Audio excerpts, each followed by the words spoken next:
আসসালামু আলাইকুম প্রিয় খামারি ভাই ও বোনেরা, সবাই কেমন আছেন? আশা করি সবাই খুব ভালো আছেন। চলে আসলাম নতুন আরো একটি ভিডিও নিয়ে।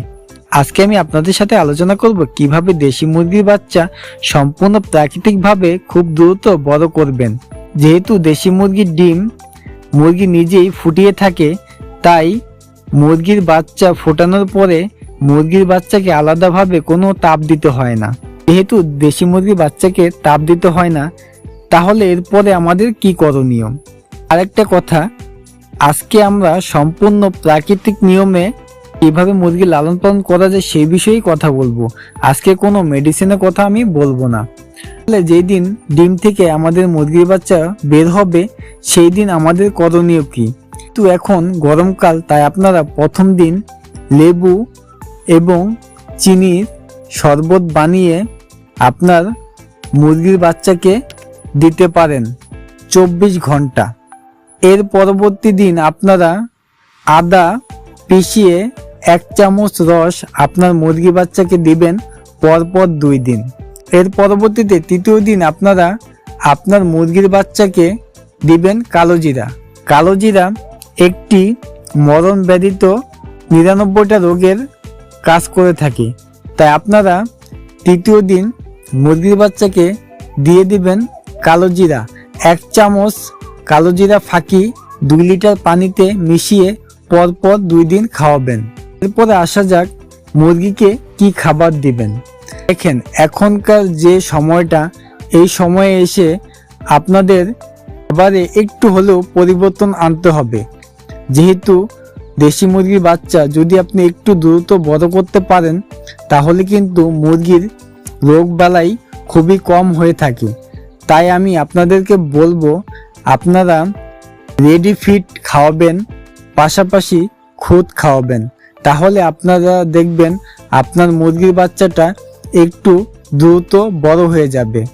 আপনারা 1 মাস পর্যন্ত এই রেডি ফিড খাওয়াবেন।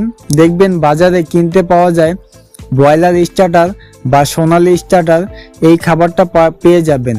আপনারা ওই খাবারটার সাথে খুদ মিশিয়ে আপনার মুরগির বাচ্চাকে 1 মাস পর্যন্ত খাওয়াতে পারেন। এরপরে আপনারা প্রতি মাসে পরপর 2 দিন আদা পিষিয়ে 1 চামচ রস 2 লিটার পানিতে মিশিয়ে পরপর 2 দিন খাওয়াবেন এবং আবার 2-3 দিন গ্যাপ দিয়ে 1 চামচ কালো জিরা 2 লিটার পানিতে মিশিয়ে পরপর 2 দিন খাওয়াবেন। আপনারা এইভাবে আপনার মুরগির বাচ্চাকে লালন পালন করতে পারেন। এতে করে আপনারা আশা করি আল্লাহর রহমতে খুব ভালো একটা রেজাল্ট পাবেন। আপনারা এইভাবে প্রতিনিয়ত কন্টিনিউ করবেন। যে আমি নিয়মগুলোর কথা বললাম, এইভাবে আপনারা প্রতি মাসে এইভাবে আপনারা আদা কালো জিরা এইগুলা দিয়ে থাকবেন। এতে করে আপনার মুরগির বাচ্চা সুস্থ থাকবে এবং আপনারা প্রতি মাসে একবার আপনারা পেঁপে পাতার রস আপনার মুরগি বাচ্চাকে দিয়ে থাকবেন। এতে করে পেঁপে পাতার রসে চুনা পায়খানা হওয়ার সম্ভাবনা থাকে না, আদা পানিতে ঠান্ডা লাগার সম্ভাবনা থাকবে না এবং কালো জিরাতে অনেক রোগের কাজ করে থাকবে।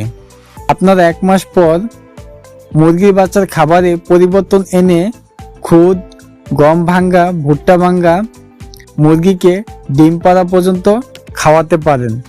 আপনারা যদি এইভাবে মুরগিগুলা লালন পালন করতে পারেন, ইনশাল্লাহ আপনার মুরগি খুব সুস্থ থাকবে এবং ভালো থাকবে। দেখবেন একটি মুরগির বাচ্চাও মারা যাবে না। যদি আপনাদের এই ভিডিওটা মনে হয় যে আমার এই ভিডিওটা খুবই কার্যকারী ছিল, তাহলে অবশ্যই ভিডিওতে একটি লাইক করে দিবেন। আপনার মূল্যবান মতামত কমেন্ট করে জানাবেন।